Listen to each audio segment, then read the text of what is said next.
the idea never left my head. It was like a sunrise. Sunrise starts, and you barely perceive when it starts. It's so quiet and silent, but it doesn't stop. It keeps getting brighter and brighter and brighter until the sun is there.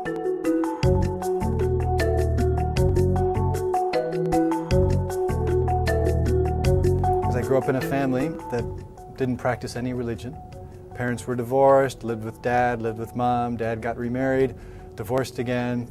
When I was 14 years old, my older sister had a born-again experience with a Christian church, and she invited me to come along to church one Sunday, and eventually I had a born-again experience and became a Christian.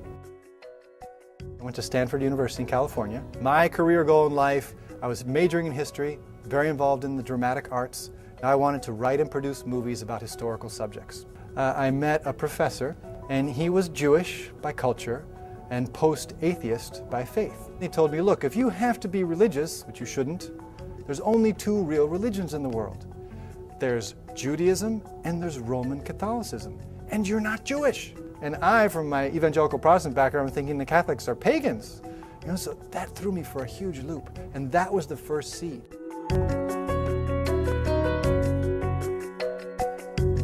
In order to become a better historian, I took my semester overseas. I studied in Florence, Italy. And as soon as I got off the plane in Italy, I fell in love with it. And I couldn't get enough of the art. But it turns out that all of that art and all that architecture is Catholic. So I ended up studying the Catholic faith in order to understand the art better. And the more I studied, the more I learned, the more I became excited about all this that the church had to offer. So after 2 quarters in Florence, I was in love with the church.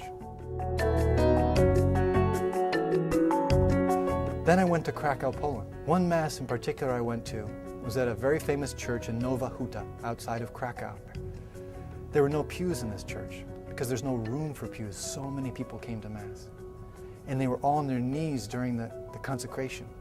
I was rapt with attention. It was so real, the presence of God. So I'm riding home to the dorm on the tram through Krakow after that Mass.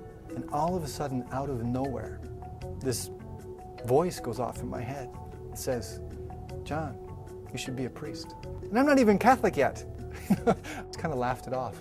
But from that moment on, the idea never left my head. So then I went back, I graduated from college, I started studying the Catholic faith more formally. I was confirmed, and I entered the church, and I wanted to join the seminary right away. I was so in love with the church. And the priest I was meeting with regularly said, you might be confusing your vocation to be Catholic with a vocation to be a priest. So I moved to Chicago and I started acting professionally. And things started working out well. Got an agent, got some jobs, got some work, and my heart was not in it. I went back to the priest and I said, Father, I don't know if it's going to work out in the end, but I know I at least have to try the seminary. Please let me join. And he said, okay, maybe that is where God is calling you, and we'll give it a shot.